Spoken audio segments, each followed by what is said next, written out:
It's clear what Sony was going for with PlayStation All-Stars Battle Royale, a game that infuses the best of their PlayStation roster into one frenetic fighting game, a form of crossover that might have longtime PlayStation loyalists squealing with joy at the idea of gaming icons like Kratos going toe-to-toe with Parappa the Rapper, or seeing Sly Cooper, Nathan Drake, Fat Princess, and Ratchet slap each other silly on that action-packed cargo plane sequence from Uncharted 3. The product of this crossover is Sony's clear take on Nintendo's hit fighting franchise, Super Smash Bros. And while some are for it and others label it a blatant ripoff and cash in on a known formula, PlayStation All-Stars should not be undermined as just Smash Bros. With Sony characters shoveled in, as it does make some strides to stand on its own. Of course, it very clearly has elements that have been directly lifted from the fast-paced and frantic Super Smash Bros. Formula, but can you blame Sony for making a game similar to another that's been so well received, not to mention clamored for by its consumers? PlayStation All-Stars and Super Smash Bros. Are very comparable, and the reason for that is because there aren't very many games like them. That said, let me attempt to address the elephant in the room. PlayStation All-Stars is not a Super Smash Bros. Clone. Not entirely, at least. Alright, maybe it's a little bit of a clone. I couldn't help but feel it was a bit similar as I played, but nonetheless, All-Stars has some standout differences that you wouldn't notice if you simply glanced at the two games side by side. The differences really only reveal themselves when you start playing. You can play as a pretty sizable roster that's comprised of nostalgic oldies like Jack and Sweet Tooth, and newer faces like Cole McGrath and Sackboy. There's even a few oddities like Sir Daniel Fortesque from the Medieval games and a Big Daddy from Bioshock, among several others. There are 20 characters in all that you can play, and they're all unlocked from the start. Like Smash Bros., your goal in All-Stars is to kill other players more than they can kill you, and you do that by unleashing power moves called supers, of which each character has 3. These are gained through attacking, successful blocking and evading, and picking up action point orbs around each level. Playing the game, basically. You can't send people flying off stages as you can in a Smash Bros. Game, and there are no health bars per se, so you'll have to smack other characters around enough to gain AP and unleash your supers tactically. And yes, many of the supers feel like final smash attacks from Smash Bros. Your supers get stronger the higher they level up, with level 1 being the weakest, usually, and level 3 being the strongest, also usually. There are a few exceptions where one character's super might require you to earn your kills, like Kratos transforming into Mega Kratos at super level 3, whereas Parappa's level 3 super is a complete stage clear with no chance of escape. It seems that the outwardly stronger characters have the more precise, skill-based supers, due to the fact that AP can, by this notion, be acquired quicker, whereas some of the smaller, not as damaging characters have more effective supers that require a bit less effort to net kills with, given that attaining AP is also, by this notion, slower to acquire. All-Stars is fast-paced, but not nearly as much as Smash Bros., and that mainly has to do with the speed of the characters and the distinct ways in which they're taken down. Where Smash Bros. Has characters that can sprint with a double tap of the analog stick, the characters in All-Stars move at a predetermined pace. It's not the worst problem to have, sure, but it does slow down combat a little bit when you and another character have to take a few seconds to travel to each other, especially on some of the larger levels. Additionally, in Smash Bros. You have to worry about being killed by being knocked off stage, whereas in All-Stars you have to focus on dodging other supers and executing your own. This is where the game shines. Multiplayer.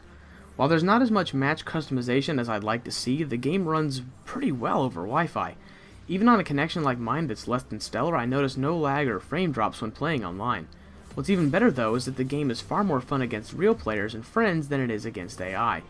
That was to be expected of course, but the fact that everything runs so smoothly, especially taking into consideration that the game is cross-playable between PS3 and Vita, is a stunning achievement. The online component also keeps track of your progress and level with each character across both Vita and PS3, so long as you're on the same PSN account. In terms of balance, the larger blade-wielding characters felt a tiny bit overpowered. Kratos, I found, was easily the most accessible character in the roster that I played, and has pretty ridiculous range with some considerably powerful weapons at his disposal, a combination that nets you AP points pretty dang quickly. Hopefully this and other imbalances will get sorted out in a patch. All-Stars is like any other multiplayer game. It might require some tweaking and refining post-launch, but it's overall pretty balanced. And don't be mistaken on this. I love Smash Bros. As much as the next guy, but it does not have functional online multiplayer, in nearly any capacity. Blame that on the Wii or blame that on the game, but All-Stars multiplayer works, and it works across 2 different platforms at that. And that's awesome. PlayStation All-Stars looks good, and by that I mean it's pretty, it's got very fluid animation, and it sports some snazzy particle effects. The levels are colorful and have their own distinct palettes and design, and the characters, while some are less detailed than others, play and perform differently from each other on screen. The levels you'll play on are themed after the games from which each playable character originates. What's intuitive is that the developers didn't settle for just one theme per level, they blend them together.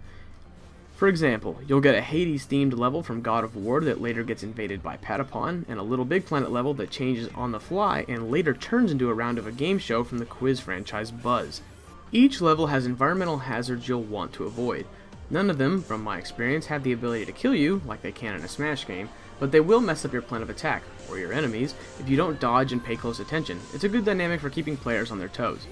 If I have a presentational complaint about All-Stars, it's that there's something awkwardly self-indulgent about how the game incorporates PlayStation as a brand into pretty much everything. From the final boss battle to the animation that plays when you die, nearly everything emits X's, squares, circles, and triangles, trademarks of Sony's gaming brand. It's just a little weird and off-putting how the game is constantly reminding you of just how PlayStation it is. In terms of modes for All-Stars, you have single player, online multiplayer, tournaments that circulate every few weeks, and a challenge mode. While this will suit plenty of folks, I'm sure, I couldn't help but feel that the game was lacking a bit in the content department, especially in comparison to competing games. Why isn't there more match customization for my friends and I to toy with? Is there really nothing else to do besides just regular death matches over and over? It feels a bit like a missed opportunity for All-Stars, a chance to really get creative, especially when other competing games offer a variety of modes that mix up the fun. PlayStation All-Stars is a bit of an interesting call. It's a genuine brawling game that's as silly as it is fun to play, and the fact that it's simply Sony's take on Nintendo's long-lasting mascot fighter shouldn't detract from that, because it took pieces of what made Nintendo's game so popular and altered it to feel a bit more unique. Overall, though, the game feels a tad lacking in content. Single player for each character takes less than 30 minutes to beat, multiplayer and versus aren't customizable by more than a few basic attributes, and unless you count the bonus challenges for each character, All-Stars will have you punching, kicking, shooting, and supering your opponents for every moment you spend with it. More gameplay variety would have been well welcomed. If you're a PS3 or Vita owner looking for a similarly smashing experience to that of Smash Bros., chock full of characters that you've either grown up with, currently love and support, or perhaps a little bit of both, All-Stars is worth checking out. Like I said, it's a small market these games are in. There's plenty of room for both. Also, you essentially get 2 games with your purchase, a copy for your home PS3 and a free copy for your Vita on the go. And they carry over content and play against each other seamlessly. That, in itself, is a sweet bonus.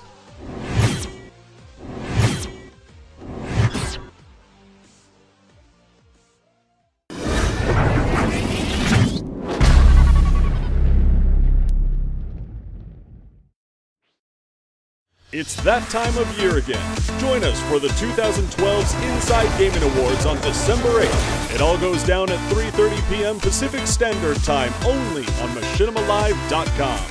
And don't forget to cast your vote for this year's Gamer's Choice Award.